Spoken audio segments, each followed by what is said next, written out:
Ryan Reynolds here from Mint Mobile. I don't know if you knew this, but anyone can get the same premium wireless for $15 a month plan that I've been enjoying. It's not just for celebrities. So do like I did and have one of your assistants switch you to Mint Mobile today. I'm told it's super easy to do at mintmobile.com/switch. Upfront payment of $45 for 3-month plan, equivalent to $15 per month required. Intro rate first 3 months only, then full price plan options available. Taxes and fees extra. See full terms at mintmobile.com.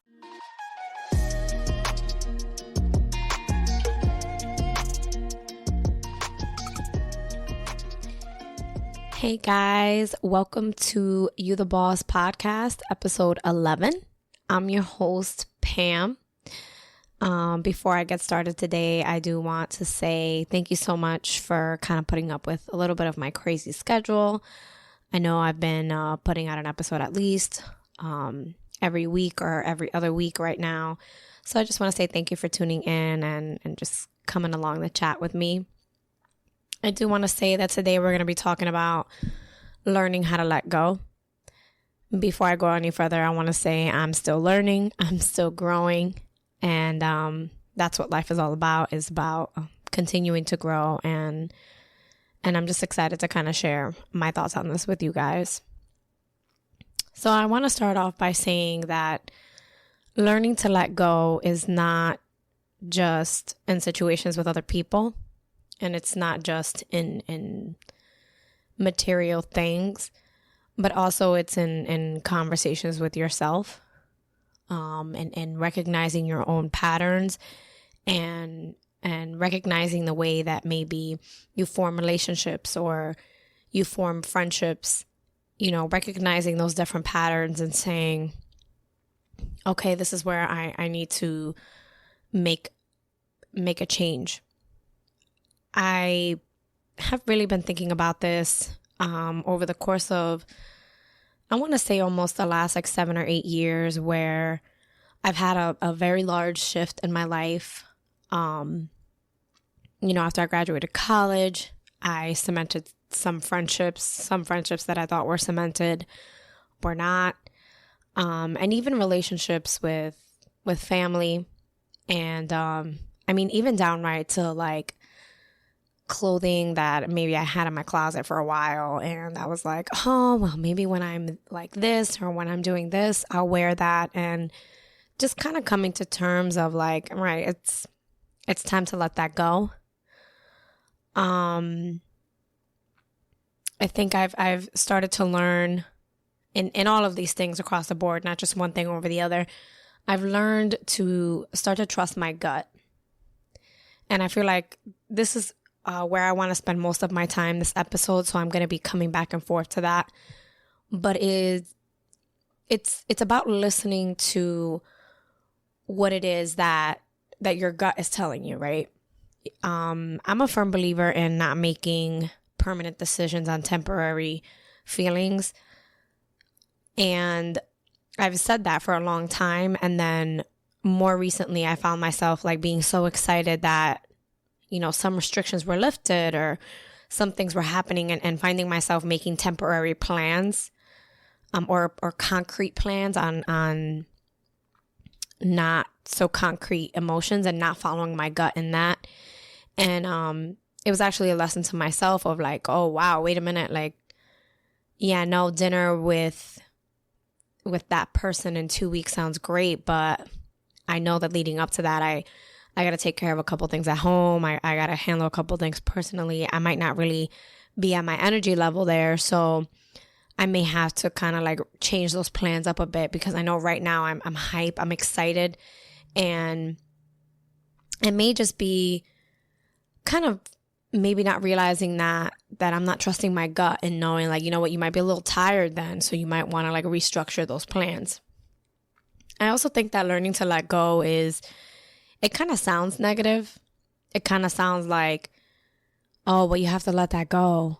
And for me personally, I feel like sometimes when someone says that, I hear like, well, now you have to admit you failed.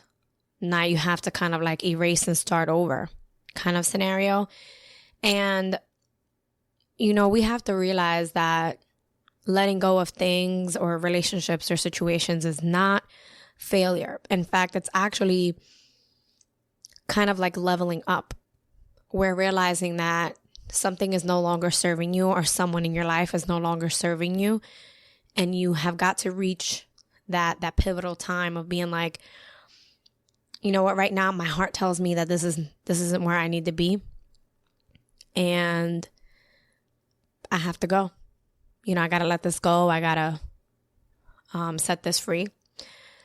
I do want to say that this is going to be a topic that I speak about very soon, because I've started to kind of really think about it. But this is not a nod at the current social media position of saying normalize ghosting people, or normalize no longer speaking to people without an explanation. I don't actually support that motion, so more on that at a later time. This is more about saying, you know what, this doesn't feel right for me. This goes against what my values are, or what I'm trying to do right now in my life. And so I'm going to say thank you, but no thank you. And this comes from a point of, again, trusting your gut, of trusting who you are internally, of finding that voice in yourself of saying, you know what, I live with me, and we agree that this is not serving me. This is not serving us. And not from an emotional standpoint, but from a logical standpoint. I think that learning to let go is also part of not second guessing your situation. I'm gonna speak to anyone who's ever been in a relationship before, and you've noticed a pattern with your significant other where, let's say, for example, you guys don't live together, you just started dating, and you notice that every other weekend, you don't really hear from them. You know, they have a child, and they'll tell you, hey, I have my son or daughter this weekend. And then you won't hear from them until Monday morning, or maybe even almost afternoon. And that kind of makes you feel some kind of way. And you're like, I think something's wrong here, or not even something's wrong, like not even putting it on the other person, but it just doesn't feel good to you. And so instead of trying to suppress that and trying to be like, well, I'm not going to be that person and nag about it, or I'm not going to be that person and bring it up because, you know, we didn't say we were like exclusive or that we were serious or anything like that, but it does bother you, right?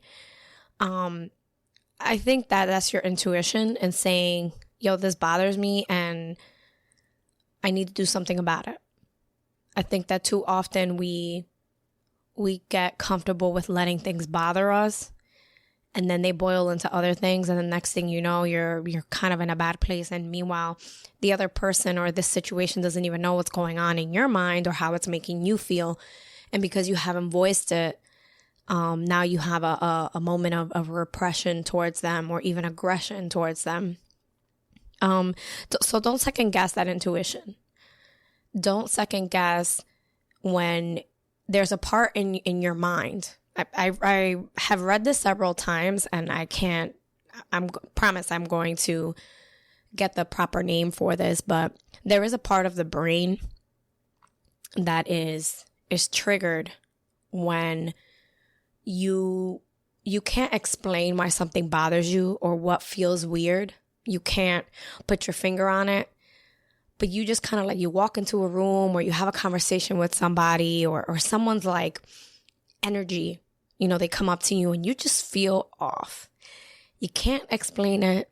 You can't like compare it to something else because, again, you're just not sure what this feeling is, and you can't verbalize it. Like, you literally cannot find the words to make this feeling explained. And I want to let you know that I read recently that is actually a part of your brain that is linked to your intuition, that's letting you know that something maybe not dangerous, but there's a reason that you feel a kind of way about that. And I think that is such a nod at us being able to recognize in ourselves when it's time to set something free, when it's time to let something go. I know a couple years ago, the Marie Kondo specials came out on Netflix, and everyone was purging everything. I mean, myself included. I completely changed how I fold clothes and how I reorganize things. And it was like if you're letting something go, you thank it, you say thank you for serving me, and then you release it. You let it go. You donate it, you throw it away, whatever the conversation is. And I've just been thinking about like, well, why don't we do that with our situations? Why don't we routinely cycle through the way, whenever mail piles up and you sit and you go through it and you're like, well, we can shred this needs attention. I already took care of this, that kind of scenario. Why don't we do that with situations in our lives, with different relationships in our lives? Why don't we do that with ourselves, right? Why don't we actually do that? Yes, with our clothes, but what about pots and pans, plates and bowls? I feel sometimes we put such an emotional attachment to certain things, and maybe those emotions aren't necessary. That's a part of your brain that's being taken up for something that literally is no longer serving you. Even with, getting down to some things that could be a touchy subject, getting down to some of those family things of like, that certain family member, like I love them, but I can't be around them. I can't be around them often or be around them on a one-on-one basis. It's just, I don't have it in me. They are this way and I love them so much and I don't want to react towards them. We have to recognize that sometimes letting go and remembering, that we can't control everything. So there are certain things that we need to learn to forgive and set free. But in letting go, you got to let that energy go of saying, Uncle John or Aunt Susie, they get on my nerves and they're always talking about my hair and they're always mentioning my weight and they talk about my job choices and things like that. In many situations, we need to let those go. We need to release that and say, it's like water off my back. And in that, you have to trust your intuition and saying, you know what? I'm going to avoid them at that family party. I'm going to say hi. I'm going to nod my head at you. And then I have to release this energy from them because I can't carry this with me. I need to let this go. And it also comes down to you don't really want to put yourself in a position where you're second guessing that. You will get outside forces that tell you, well, Pam, you can't be like that. Sometimes like things just are and that's just the way it is. And you need to also take that in. You need to also take that feedback and say, no, I understand what you're saying and I appreciate your input. Or maybe you don't. And then it's okay to say, I'm not letting that in either because I don't want to deal with that. Because opinions are heavy. Sometimes people come to you with an opinion and it's a reflection of themselves and we take on that journey. It's kind of like when someone's coming up the stairs with a bunch of grocery bags and you're like, hey man, do you want some help? And you take some of those bags from them. And they're like, yeah, because you're sharing the load. We do that with other people's opinions.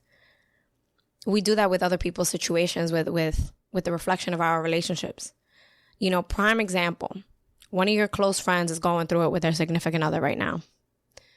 You realize that they suspect that their significant other is cheating on them and they don't know how to approach it. They don't want to go through their phone because they're afraid what they're going to find, but also they're breaching trust. And they just have a lot going on with their significant other and they've decided to vent to you. And you're in a happy relationship and now you come to vent to your significant other of like, oh my gosh, I hope such and such is not cheating on her or him because that would be so upsetting. I wouldn't be able to believe it. And then your significant other says something from left field like, don't get involved with that. Like, mind your business. And you're like, whoa, why am I minding my business? Like, what are you trying to say? So all of a sudden you're taking on this baggage of a situation that was vented to you. And really you need to let that go. You cannot carry other people's burdens with you and make them your own if they don't concern you. And I know for my fellow empaths, that is like probably the absolute most blasphemous thing I could have said. But we can't walk around carrying things that just are not ours, whether they never were ours or they are no longer ours. If you're feeling a tug at your heart right now of of some kind of scenario where you're like, yeah, I guess I'm going to have to approach that. I guess I'm going to have to let that go. I guess I'm going to have to have that conversation. I guess I'm going to have to say, hey, I'm sorry. I never talked to you about this before, and it's been laying on me, and I need to bring it up because I need some closure on this.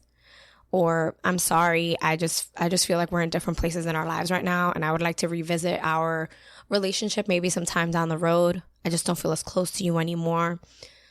Or even altogether of saying like, there was a time where you're like, you really pissed me off, and I didn't say anything because I didn't want to disrupt the peace. I didn't want to ruffle any feathers, but I'm here to let you know that bothered me, and I need to bring it up. I need to approach this. That's part of letting go too, is recognizing when we need to have those conversations. But also, we need to have conversations with ourselves where, you know what, self, you're a little too loyal. You're loyal to a fault. That person has played you time and time and time again, and here you are sticking up for them. Here you are saying, well, maybe they should get the benefit of the doubt. Here you are saying, well, maybe I can understand. No. The answer is no. The reply is no. The reply is, close the chapter, move on, or approach the situation, amend the chapter, or close the chapter. Because in you harboring that, in you being loyal to a fault, in you not trusting your own intuition and saying, that thing bothered me, my feelings are legitimate, and I need to do something about it so that either this doesn't continue or that this person understands that I'm owning my place in the situation to approach you and also call you out and get your perspective. That is part of letting go. And that is part of recognizing, the way that when things end or when we let things go, that doesn't mean that it's a failure or that we are giving up or that even we're being passive, because that can come from someone else's opinion where they're like, you need to approach that and this, that, and a third. And then they say, you're being too passive. You're being so passive about that. And I just don't like this for you. And no.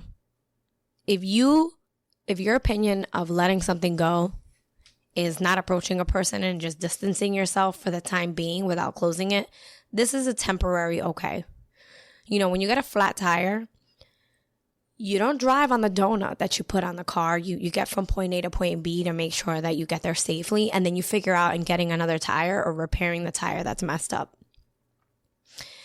And when you let go, when you listen to your intuition, when you're in this mode of saying, this is my bubble, I have to live with my decisions for the rest of my life, and I need to trust my gut. And if you don't feel strong enough in something, if you feel like you need to grow in a certain place, do so. But when you start to trust yourself and saying, it's okay for me to release that, it's okay for me to say, you know what, no, that doesn't work for me. When you become 100% okay with that, in my opinion, I believe that is when we really start to live, when we really start to enjoy our lives. Letting go is also tied to people pleasing. And for my fellow people pleasers who like to keep the peace, I'm one of you. I join you in solidarity. And honestly, sometimes keeping the peace disrupts yours, and that's not okay. I'm a giver. I love to serve people. I love to do for others. I believe I'm part of all the love languages, but one of my first love languages is acts of service. I just love to do stuff for people, and I love when stuff gets done for me. And sometimes I find myself just exhausting myself in trying to serve others. And sometimes that means trying to accommodate everybody. Like if you're trying to make dinner plans and you're like, well, such and such has this on Wednesday, so we can't do it on Wednesdays, but such and such has this at this time on Thursday, so like maybe we can move it for later on Thursday, but that means that you got to get up late for work. And no. Make your motto going forward, hey, I wanted to see if you can grab dinner. These are my 2 dates. What about yours? And if you're reciprocating with a person, if there's a person in your life that you really do want to get dinner with, they're going to say, those days don't work for me, but actually I can move this around and let me get back to you. And then there would be the people, well, no, that doesn't work for me. What about this day? And you say, oh, no, remember I have that thing. And they're like, oh, all right, well, maybe another time. You will find those relationships and they will come to the surface, and you'll be able to figure out who is a see you when I see you kind of friend or person in your life, and who is trying to be down for the cause. And truthfully, I want to end this episode by saying that silencing things on a regular basis to listen to that voice, to that intuition, is so important. I've been having a hard time sleeping over the last 2 months, where I can go to bed pretty early. And by early, I mean 11, 12 o'clock, and wake up at 4 in the morning. And instead of falling right back to sleep, I'll try to put a movie on. I'll try to play something in the background to help me go back to sleep. And next thing I know, it's 6:30 a.m. and I haven't been able to fall back to sleep. And the last few nights, I've found that in me just rolling over and counting backwards from 100 and keeping everything completely silent, I've fallen asleep, and I've stayed asleep until my alarm went off. And I was not restless, and I was not exhausted. And I can really compare that to that letting go portion and that intuition of saying, let me listen to me. Because depending on your belief, that intuition comes from a very sacred place. And you should trust that. And if something is raising alarms of let that go, in whichever format we've kind of discussed of it being let go of, I'm going to quote the movie. Thank you so much for listening today. Come back next week for another episode of You the Boss podcast.